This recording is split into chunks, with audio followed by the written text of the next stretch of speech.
Hello, everybody, and welcome to my curation project. My name is Thatcher Weldon, and I'm going to be talking about the lifelong learning movement. And so let me go ahead and share my screen here.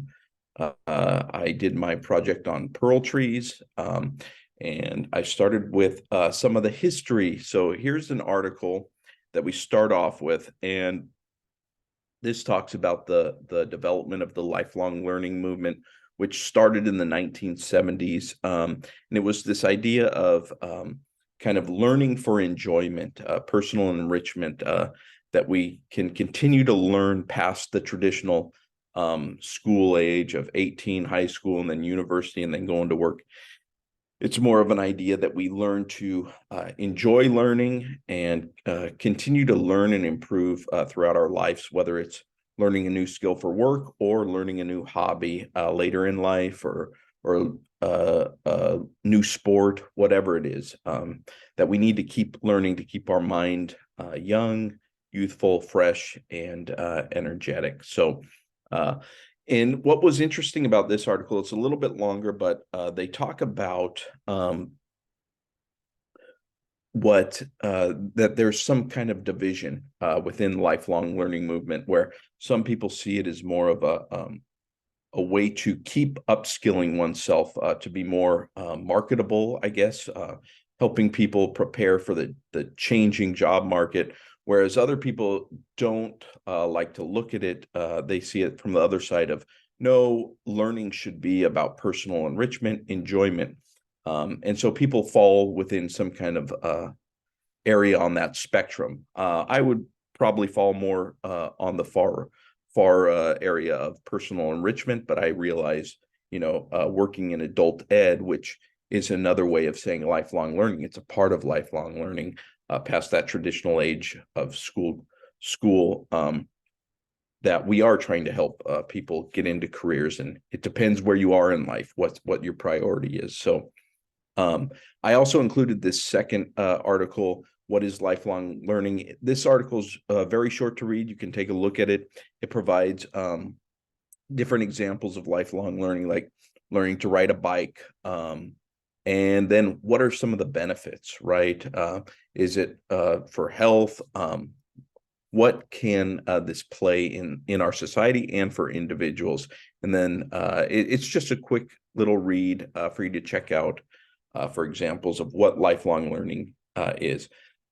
Then I included Assembly Bill 104 program guidance. Wow, really technical, right? Well, I work in adult ed.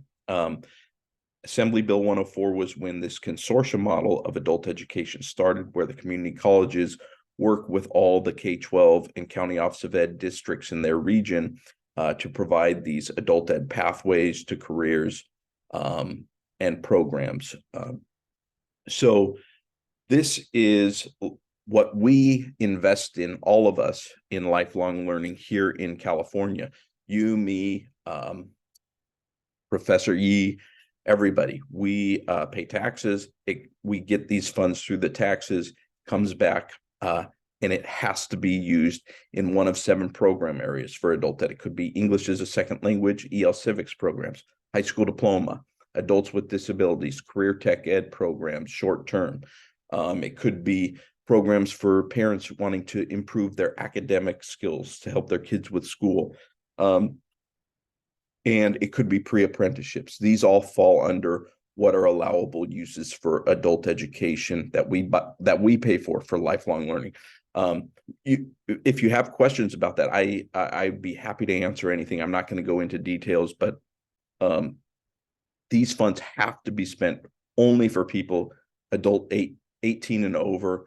Even if you're braiding funds, if you work in a district and your superintendent asks you to braid funds with adult ed, realize if you're buying equipment with adult ed that you're paying partial for, you cannot use those funds for anybody that is not an adult ed student. And if you ask, I would be happy to explain why that is. There's a reason, and it's an important reason.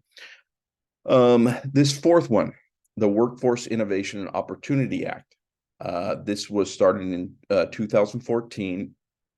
WIOA, you might have heard of it, And these programs are federal funded programs or federal funded dollars to support programs that help people get career training, get back to work. So if somebody loses their job, they need to go back and get training to find a job. These funds can support those programs. California, we're lucky that we have a very robust adult education, lifelong learning investment. Other states don't, and these funds might be what their lifelong learning adult education programs receive. And it's very small compared to what we invest here in California. So then I go into some fiscal and data articles. So this article right here is an interview with Jeff Karamer. He's the executive director of the Turing School, which offers short-term engineering programs for students to get careers. And he discusses skills-based learning and preparing students for work to succeed. He talks about return on investment, so improving ROI in education. So how much we're putting in funding, what are we getting in return? So he's saying, we're funding these programs with tax dollars, but it's getting people sustaining their own lives, right, and livelihoods into positions. So he's saying this return on investment is important. And he makes a statement: the degree should be the first step of a ladder, and then you're coming back and you're doing more. So I agree with some points of that. Like I said, I'm kind of on one end of the spectrum. I do think it's a reality. We have to look at return on investment. So that's included there. 7 reasons why skill-based learning is in demand. This is a blog that talks about the benefits of skills-based education. They talk about preparing for the unknown, and they give different reasons about that. Again, they talk about return on investment. And I think these are important to include, especially if you're doing legislative outreach and meeting with members of the public or legislators. You have to show something that this is a good investment. And it's not something we always think about as educators, right? But I have to think about that all the time. The funding we get in adult ed for lifelong learning is public funding. And if things become tight, budgets become tight, then you have to show, hey, this is worth the investment. So I then include the CalPass Plus adult education pipeline. This is a data launch board data system, and in here you can find data from anywhere in the state of California or the whole state of California. You can look at individual members, their numbers of students served. The data is a little old. It's 2021, 2022. It takes a little time for them to populate the data, but you can see that there were 481,200 adult education students served in the state in 21-22, and the budget was $560 million at that point. So you could see that as $1,164 per student served, which seems like a pretty good investment. You can also look at students in adult ed, students who transition to post-secondary, get a job, get a wage increase. Did they finish high school? Did they get a degree? Those sorts of data points are all a part of that. So it's a good resource to have if you're interested in what's happening in adult education, which is the lifelong learning we're all investing in publicly. Okay. Then I included, I couldn't put the website, but I put the web URL on the screenshot. It wouldn't populate, but the screenshot is there. This is a map of the state and all the 81 consortia that make up the adult ed consortia in the state. So you can find your region there. You can click on it when you go to the site, and you can find which districts provide adult education, what their budgets are, what their annual plans are. You can find contact information. You can find their board meeting minutes, and you can find when their next board meetings are, where they're going to take place, and you can show up. They're public meetings. They should be taking place at least quarterly every year when consortia are approving their fiscal reports. So check it out. We're going to come back to this later too. Then I go to accessibility and community. This is tied to a video that I'm going to introduce at the end. This is a short blog about exercise equipment in South Korea. This man lives in Korea, and he took photos of the parks and the public exercise equipment that anybody can use, seniors, children, whoever, these public walking trails, public parks, public exercise equipment that they invest in for everybody to use. So just kind of interesting to see that they've invested in public spaces. And again, we're going to come back to that. I see education and lifelong learning an investment for our communities, something I want you to think about later on.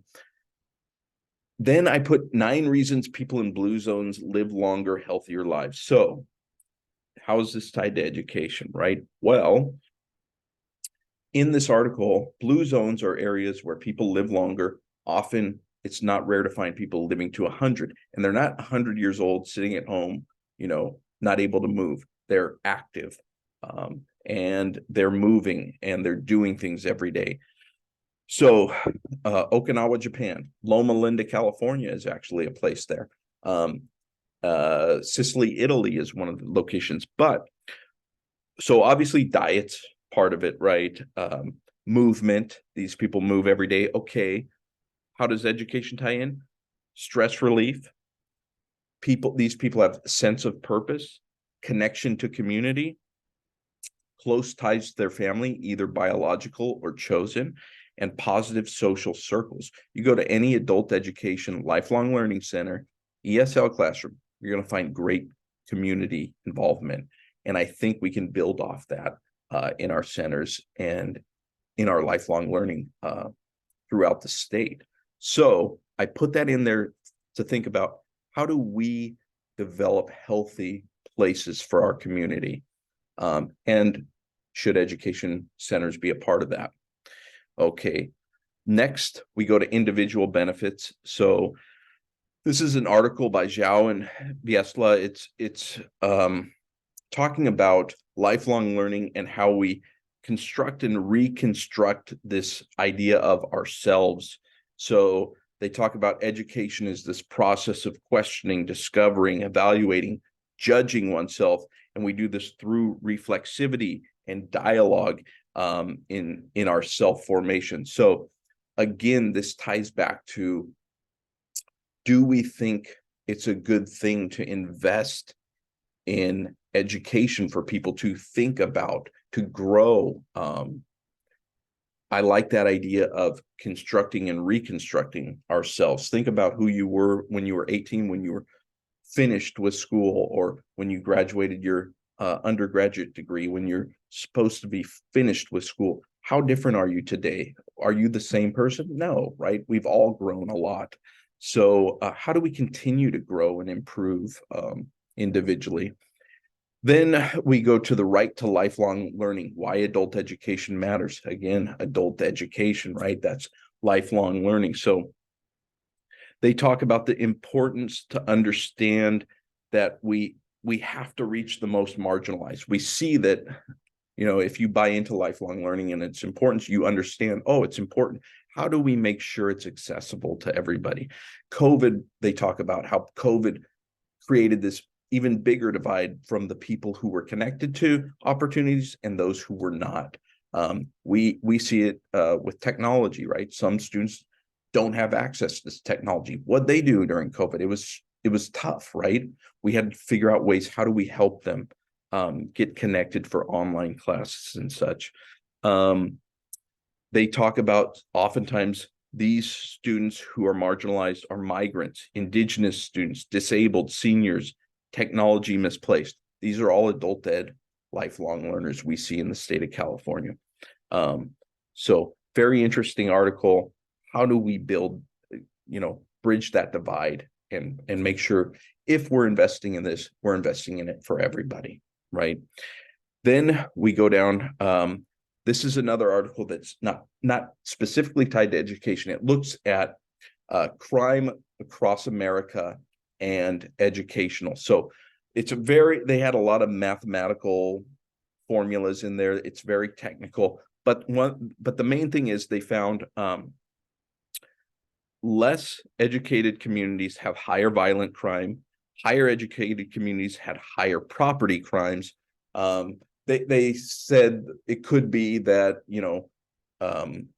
having big divisions between wealthy and middle class and poor, having those big divides could influence the property crimes. They didn't look into it that much. That was one theory. But again, the decrease in crime tied to return of investment. I was interested in this in terms of lifelong learning. If we're investing in education, will that bring down crime in our areas? And it seems like it very possibly could, right? 10 traits that make a positive community, again, going back to community. So some of the things they talk about: promote interactions among members, providing opportunities for people, valuing each other. These are 10 traits that they found in this article that make positive communities. Well, I want to live in a positive community. I want to be a part of positivity in my life. I think we should strive to provide that for everybody. And again, education can provide that. Finally, this video, if there's anything that you really, if you listen to this, thank you. If there's anything you take from this, I hope you watch this TED Talk video. This is titled The New Fountain of Youth, Lifelong Learning. Ingrid Bianca Bierli, and she's the Director of Humanitarian Challenges Focus Group at Duke University's Focus Program. And she talks about doing different work with different university students. She did a semester at sea with students where they went on a big ship. They did classes and learning on the ship. They would go to different places, learn about the people in those places. And she always said they would bring lifelong learners on board too with the university students. So there would be people who retired, people in their 50s, 40s. And she would say they brought so much to the program and their minds were very youthful. Please take a look at this.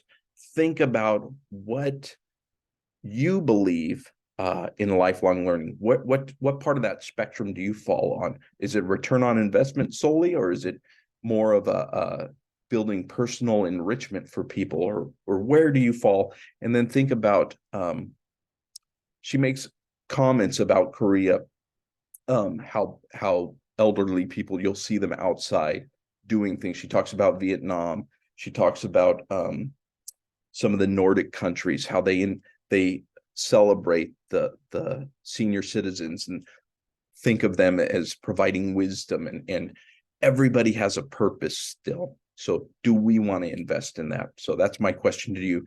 Please take a look. Any questions you have about adult education, I'd be happy to answer. Lifelong learning, I hope to have some good discussions. Thank you again. Great to have you here.